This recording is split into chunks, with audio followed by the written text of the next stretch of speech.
Some of us have been lucky to have a superhero in our life. Someone who's inspired us, who's pushed us to do better.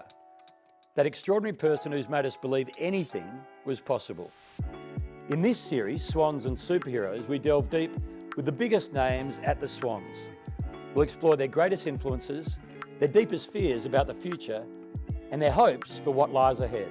From on the field to the quiet moments of reflection off it. We'll uncover the stories that have shaped them from boys to men, from heroes to superheroes. You've had a huge life, done everything you hope to achieve in football. Who's been your superhero, your biggest influence?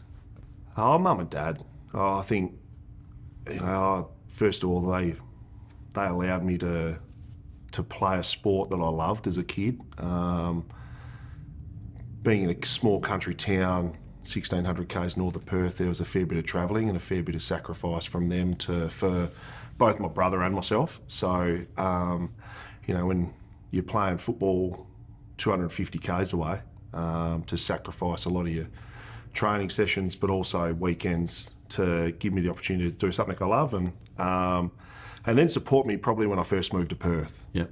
To be able to give me that chance to try and play waffle at the time and then AFL, and ever since then to be a sounding board about everything, values, try to instill in me from a young age that I'm trying to instill in our playing group today.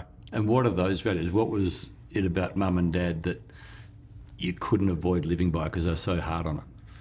I think it was always family first. Yep. Work as hard as you possibly can to get what you're after. I think that's something that I always look at Dad, from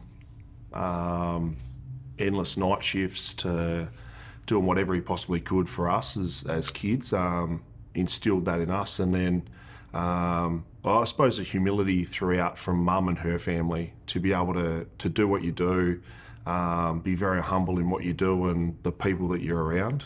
So they're a couple of things that, always live by, try to during high school. And then, certainly as you get older, become a lot more aware of it and some stuff you want to try and instill in your children as well. Effort, humility, manners. It's a pretty big sort of broad group, but if everyone gets that right, it's hard to miss. Yeah, it is. And that's something that they always tried to push. Mr. and Mrs. you always said when you sort of throughout high school as well, and just respect everyone as well as you possibly can, and that's something that I've always tried to do.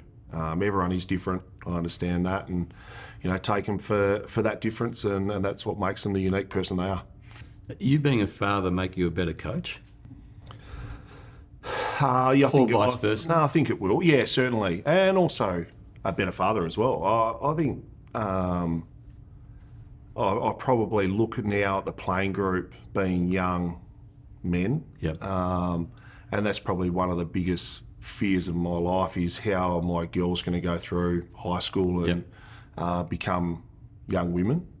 So, I think that's something that I'll always look at from a young player's perspective about challenges that they face, what they've got to deal with, which is completely different to me. Yep. Social media is a big thing, and obviously friendships and the dynamic of that, but also how the family life that we've got to create to allow them to be and express who they are. Yep. So, something I try and do here, but I got to flip pretty quickly as soon as I get home to being a father. You know you well. What's the one thing that you'll need to watch yourself on as you take on this enormous role? One thing will be is trying to force myself to be able to switch off from here. I'm really passionate about what I do, so I want to do it as well as I can, and it probably takes a fair bit of my time. So one thing, my wife sort of sent me a text and goes, remember, she sent it yesterday, my first day back after Christmas, and sort of said, just remember when you get out of the car, you're coming in as a father and a husband. So, as a chance to sort of think about what you need to, and then as soon as you get home, switch into that mode for as long as you possibly can and be present.